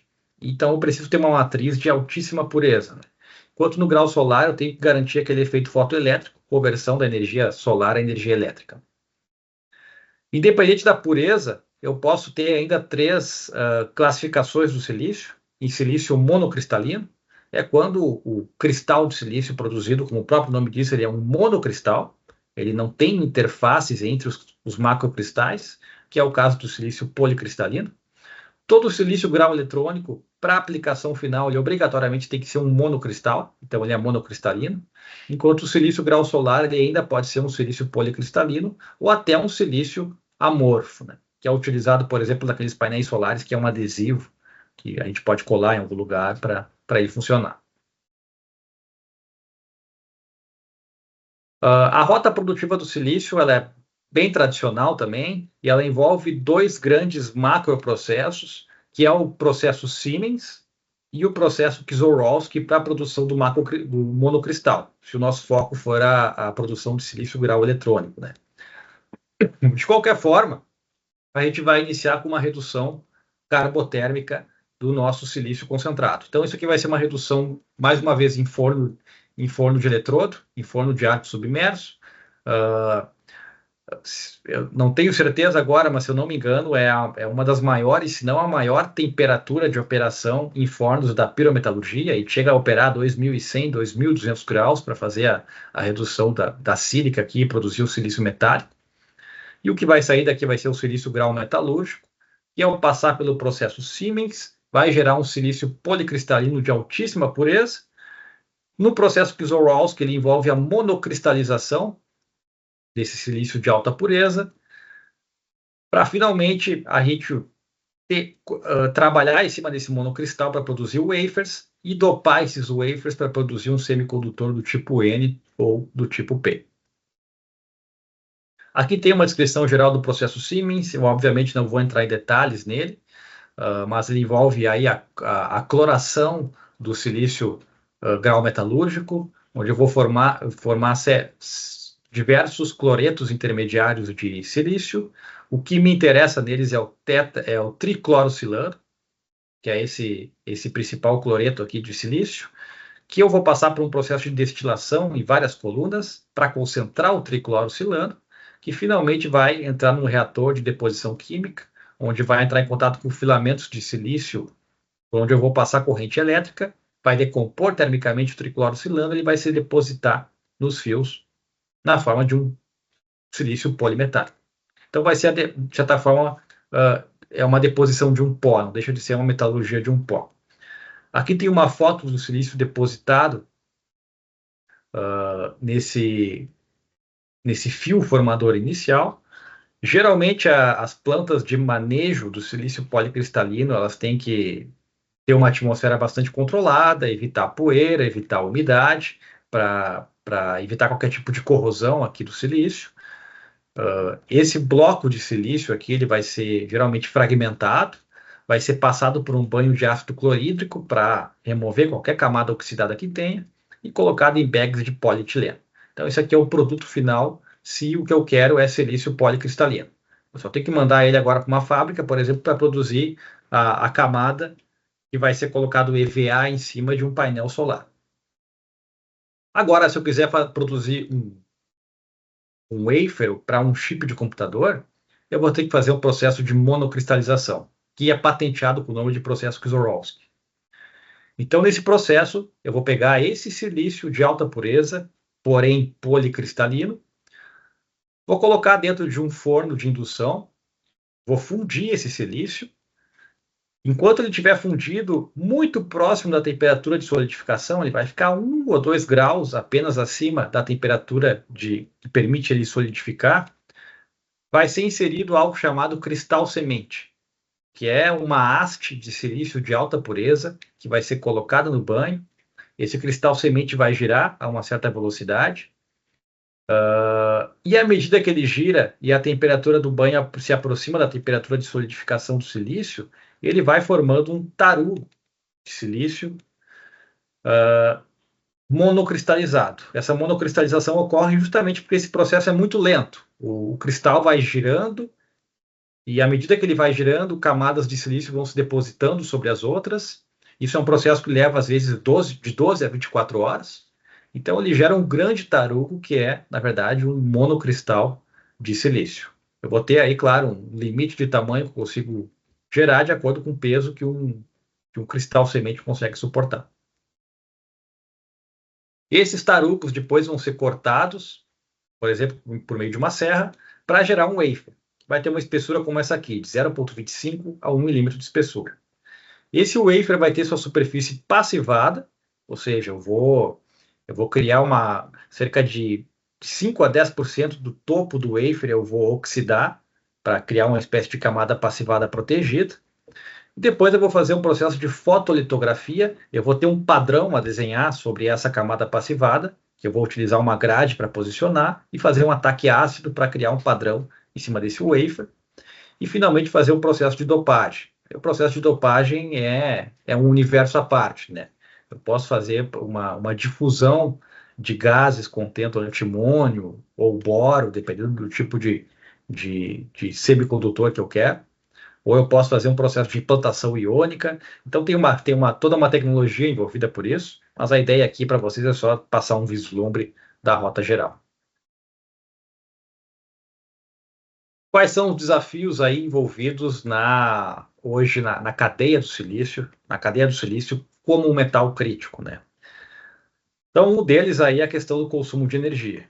Então, o processo não é trivial. A primeira etapa da extração do silício, que é a fusão da sílica no forno para produzir silício de alta pureza, ela é extremamente endotérmica, ela exige muita energia. Então, se a minha matriz energética, por exemplo, for carvão, isso vai gerar bastante emissão. Então, essa questão do consumo de energia é bastante premente por causa do silício.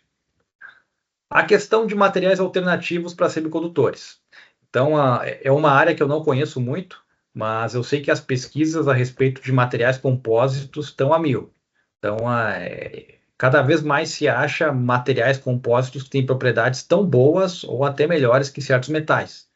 Então, esse é o caso de propriedades de condução de semicondutores, né? Já tem materiais compósitos que estão se aproximando aí da capacidade do silício, né? De certa forma, isso acaba ameaçando o silício em seu mercado, mas em termos globais, né, em termos da questão da oferta de materiais, pode ser muito bom, porque diminui aí a criticalidade dentro da cadeia de produção de transistores, de insumos para a indústria microeletrônica, enfim. E, finalmente, a questão da reciclagem de silício, né?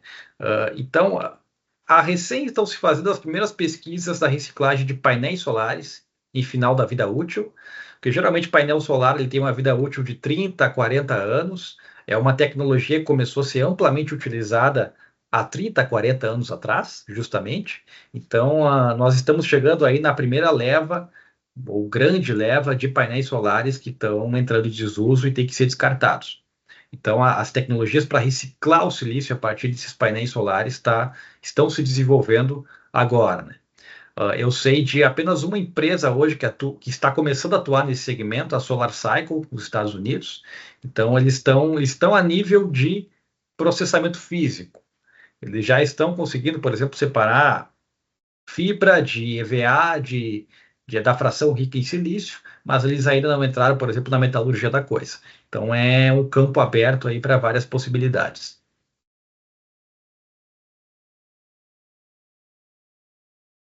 Finalmente, pessoal, vou falar um pouco aqui sobre cobalto, para finalizar, então, a apresentação, né?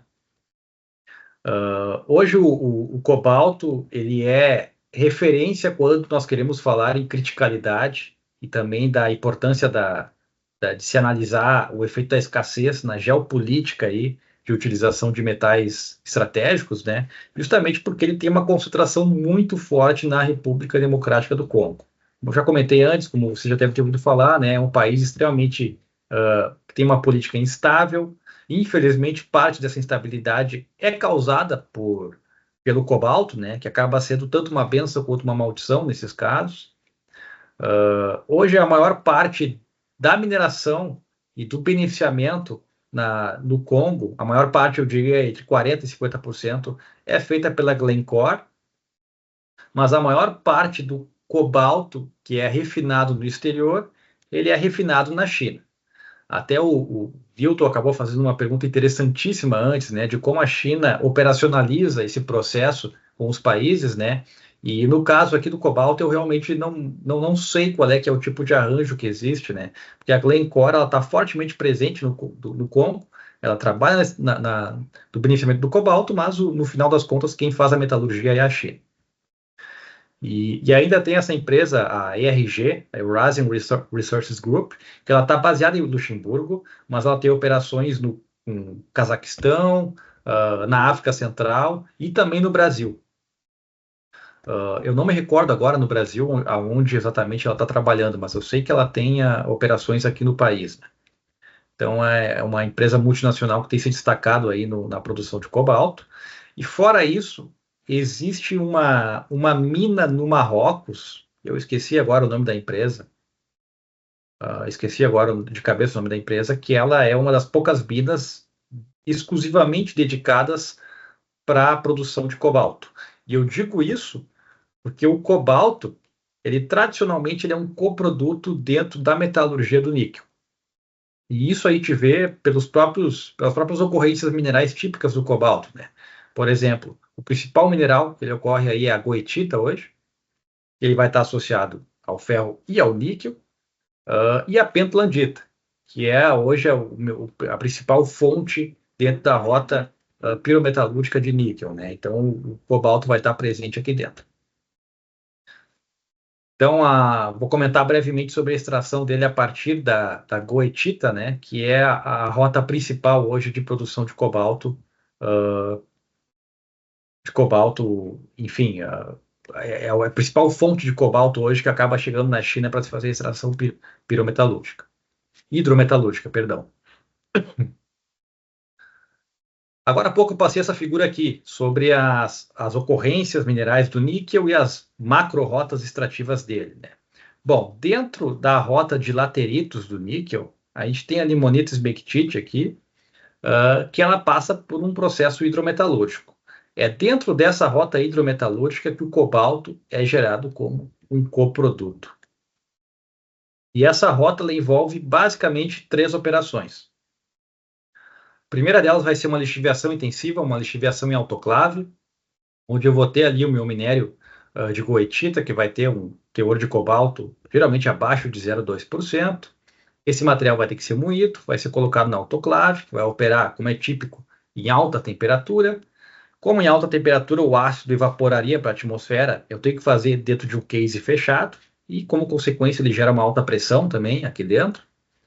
A lixiviação é feita em ácido sulfúrico, e a solução carregada, o produto lixiviado, vai ter aí mais ou menos meia grama por litro de cobalto ali dentro, com uma recuperação aí de 96%. Então, esses dados aqui eu estou pegando de uma referência que traz dados da própria Glencore. Essa solução carregada, ela vai estar carregada, obviamente, com níquel, vai estar carregada também com cobalto, principalmente. Eu vou fazer um processo de extração por solvente em diversas soluções de cloretos, onde eu vou gerar um rafinado e um extrato. Geralmente o rafinado vai estar rico em níquel, e eu vou mandar o níquel aí para uma eletrodeposição e vou obter ali o meu níquel de alta pureza. Enquanto o extrato dos primeiros estágios aí de extração, que geralmente são multi-estágios, eu vou fazer um processo aí de reextração do cobalto, produzir esse cobalto no meu extrato e aí fazer também uma eletrodeposição para obter o cobalto de alta pureza. Então aqui até nessa imagem da ocorrência eu estou mostrando aqui uma fotinho de cobalto eletrolítico, né, obtido a partir dessa eletrodeposição.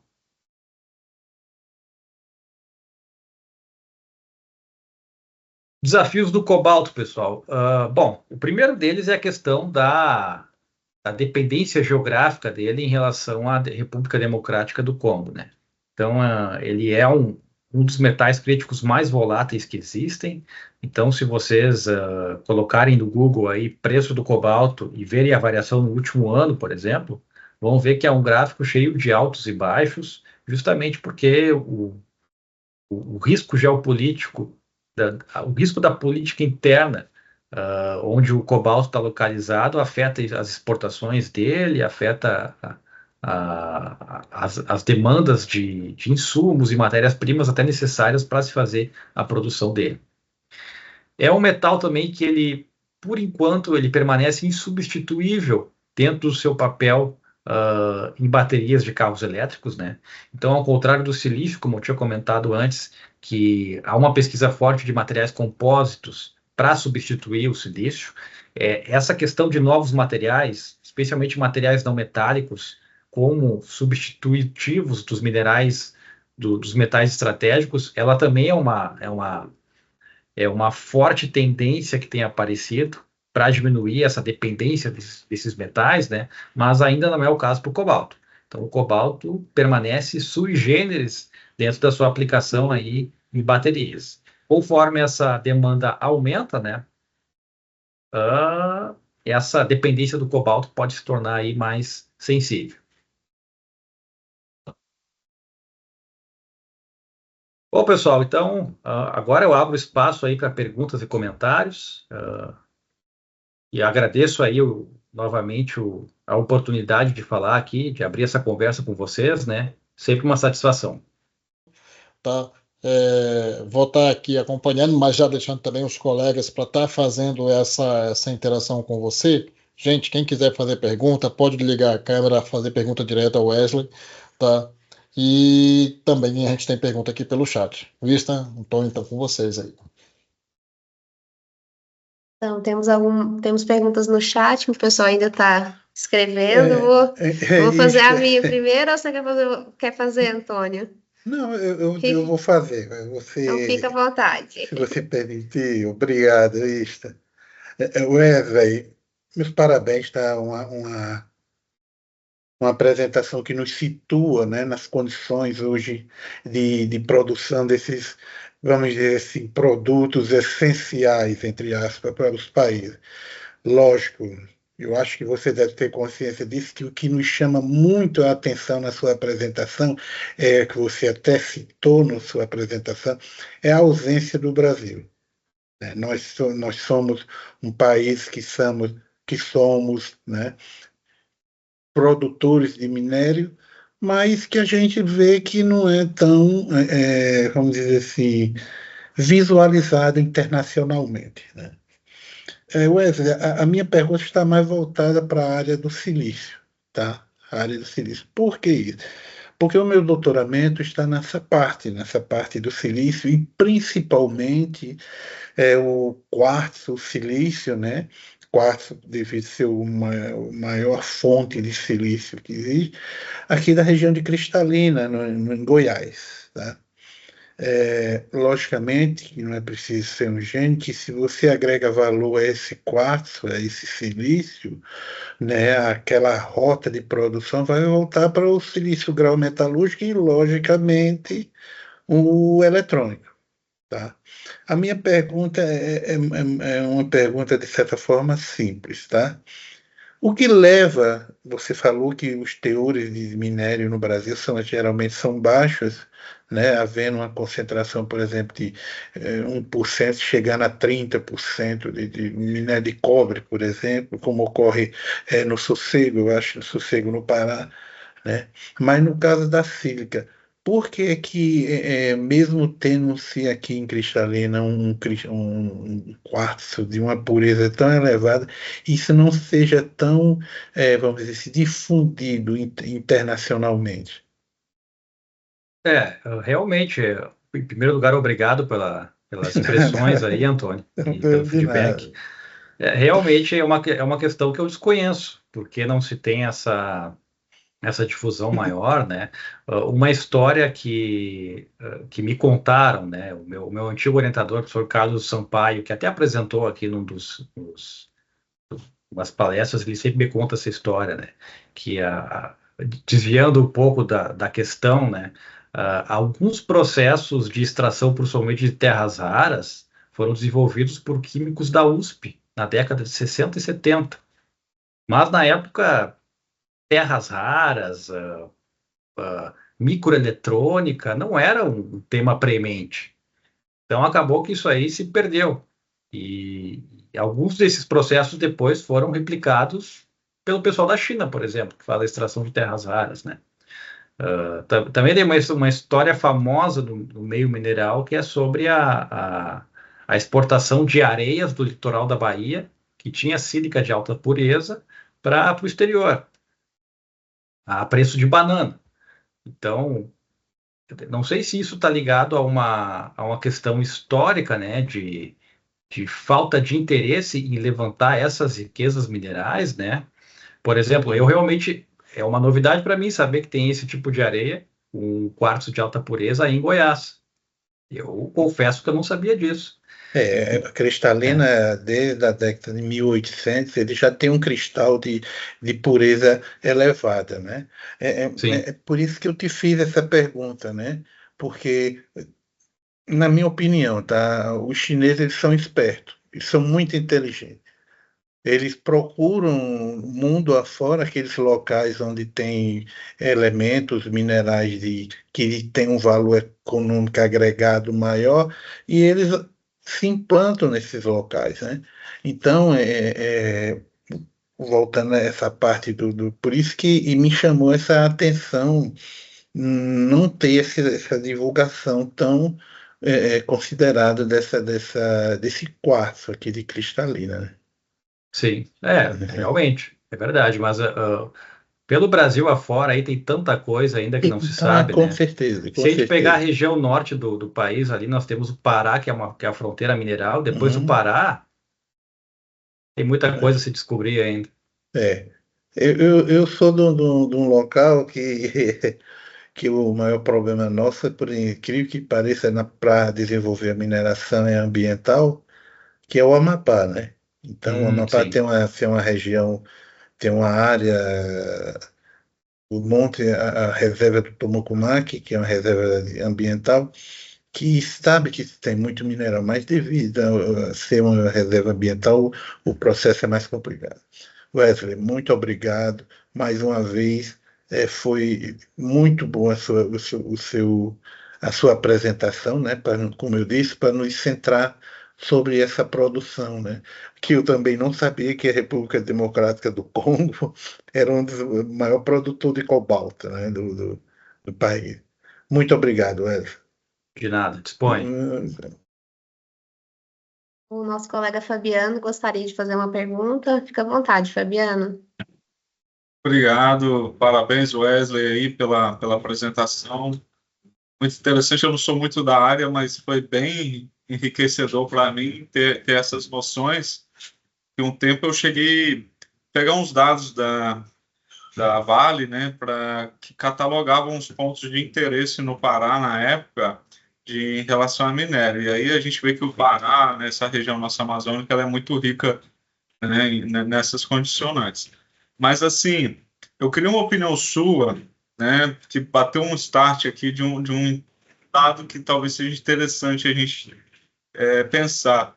O problema nosso em relação a essa exploração mineral, por que a gente não configura, né, em relação aos países do mundo que estão lá na elite, né, do processamento e da... Por que o Brasil é tão rico, né, como o professor Antônio pontuou aí também, a gente não está nesse top, top 10 ou top 5, não sei. Por que você acredita que é mais por conta de que demanda energética, por conta de escassez mesmo tecnológica, ou falta de interesse mesmo empresarial de grupos fortes empresariais? Qual que é a tua visão, assim, num contexto? Pode ser um contexto breve, só para eu entender um pouco melhor, porque eu não tenho noção nenhuma. Então, obviamente, a parte macroeconômica não é minha especialidade também, né? Mas e é um problema que ele é multifatorial, né? E histórico no país. Mas alguns pontos sempre se destacam. Por exemplo, o custo da energia do Brasil é tradicionalmente alto. Então, quando nós temos processos que envolvem, por exemplo, a produção de um metal refinado, o consumo de energia ele é exponencial, quando a gente sai do beneficiamento e entra na metalurgia, né? Então, aí chega o ponto que a existência de uma matriz energética com um preço atrativo e que seja segura, que tenha um fornecimento segura, acaba sendo importante. E o país tem uma matriz frágil, especialmente em zonas longe dos grandes centros, digamos assim, né? E a questão da malha de transporte, né? Então, o Brasil, ele, infelizmente, não tem uma malha ferroviária bem estabelecida. É um país de dimensões continentais, Mesmo quando a gente quer produzir um concentrado no centro do país e quer despachar ele por algum porto, aí a empresa, por conta própria, vai ter que investir numa linha ferroviária. Muitas vezes vai ter que contar ou não com algum abatimento no imposto para fazer isso, né? Então, eu acho que tem características estruturais de base que acabam favorecendo outros países que já têm essa base mais ou menos pronta, sabe? Não necessariamente que o Brasil não tenha o potencial, mas que esses países saem na frente no sentido de atrair investidores, né? Então, essa é uma percepção que eu tenho, claro, bem parcial do quadro, que eu acredito que deve envolver muitos mais fatores. Obrigado. Disponha, obrigado. Temos perguntas aqui no chat da Aline Lara. Vou falar nas palavras dela aqui. Ela falou: Wesley, você explicou sobre a reciclagem de vários metais, alguns mais difíceis de reciclar que outros. A pergunta dela é a seguinte: você acredita que a recuperação de metais críticos através da reciclagem, no caso de haver essa possibilidade, pode ser mais econômica do que a extração e processamento de novos minérios, especialmente em contexto onde os custos de mineração são elevados? Ótima pergunta, Aline, obrigado. Não, via de regra, extrair o metal de um resíduo é muito mais fácil do que extrair de um minério. Então, é só a gente pensar, por exemplo, de um celular, um computador, vamos dizer assim. A gente vai ter o cobre em fio, mas vai ser cobre metálico puro. Não vai ser um cobre preso dentro de uma fase mineral com teor bastante baixo. Então, em termos de energia, sem dúvida, o processo para extrair metais, o que a gente chama de extração secundária, a partir de resíduos, ele é mais barato do que a extração primária. Qual é que é o problema? Eu conversei há um tempo atrás com o professor Marcelo Veiga, que até deu palestra aqui também sobre a parte de mineração urbana, e ele diz que o problema da reciclagem não está no processamento, está no que vem antes dele, na coleta seletiva. Na mineração, o nosso problema está num ponto só, está localizado na mina. O nosso universo tem alguns quilômetros quadrados. Quando a gente fala de resíduos, eles estão espalhados por tudo que é lugar. Então, fazer a coleta seletiva desses resíduos não é algo trivial. Manter uma taxa de alimentação constante numa planta de processamento não é fácil de garantir, e essa taxa de alimentação é necessária para manter a economicidade dessa planta ao funcionar. E, ao mesmo tempo, a gente tem um aumento da demanda desses materiais a cada ano. Então, mesmo que a gente reciclasse 100% dos materiais, ano que vem aumentou 10% em relação a esse ano. Então, a gente vai ter que, obviamente, sempre ter um recurso primário para extrair e repor essa demanda, né? Então, são vários fatores também que, ao mesmo tempo que facilitam, em termos puramente técnicos, a extração a partir do resíduo, olhando o macro contexto aí da logística da coisa, pode ser mais difícil do que a extração primária. Eu acho que a pergunta da Aline e sua resposta vai de encontro à palestra passada também, né? Acho que foi uma pergunta que você fez no comecinho. E Wesley, não temos mais perguntas aqui no chat, mas antes disso eu vou deixar a minha, né? Primeiro, te parabenizar pela palestra. Eu acho que vai ser o modelo de palestra que nós, alunos aqui, sempre voltamos lá no YouTube para buscar uma informação, algum exemplo, né? Então, foi extremamente didática. E aí, pegando o gancho aí da Aline, eu queria te perguntar, porque na última palestra a gente falou mais de metalurgia extrativa de fontes primárias, né? E convencionais. E nesse tipo de metalurgia extrativa, a gente tem muita referência em relação aos teores de corte dos minérios, referência também nos teores dos concentrados que vão seguir ali para as etapas de metalurgia. E você até deixou bem reforçada a questão da importância dos processos físicos para concentrar o material, né? Mas se a gente trouxer para a palestra de hoje, se a gente pensar na metalurgia extrativa de metais críticos, só que de fontes secundárias, não convencionais, um exemplo, um rejeito aí de mineração, você nota que existe uma preocupação com o teor, principalmente nas pesquisas acadêmicas. Eu pergunto porque eu trabalho com rejeito, fazendo recuperação de elementos terras raras, e eu utilizo extração por solventes, precipitação, lixiviação, calcinação, para chegar em um óxido misto de terras raras a partir de um rejeito que o teor é marginal, né? A gente tem aqui pouco menos de 2% de ETRs. Então, é sempre o calcanhar de Aquiles das perguntas nas bancas. Nossa, mas o teor é tão baixo, né? É possível recuperar economicamente um material tão pobre, né? E então, você percebe essa preocupação quando a gente trata de fonte não convencional, principalmente se a gente tiver essa justificativa de ser um material crítico, você percebe essa preocupação nos trabalhos?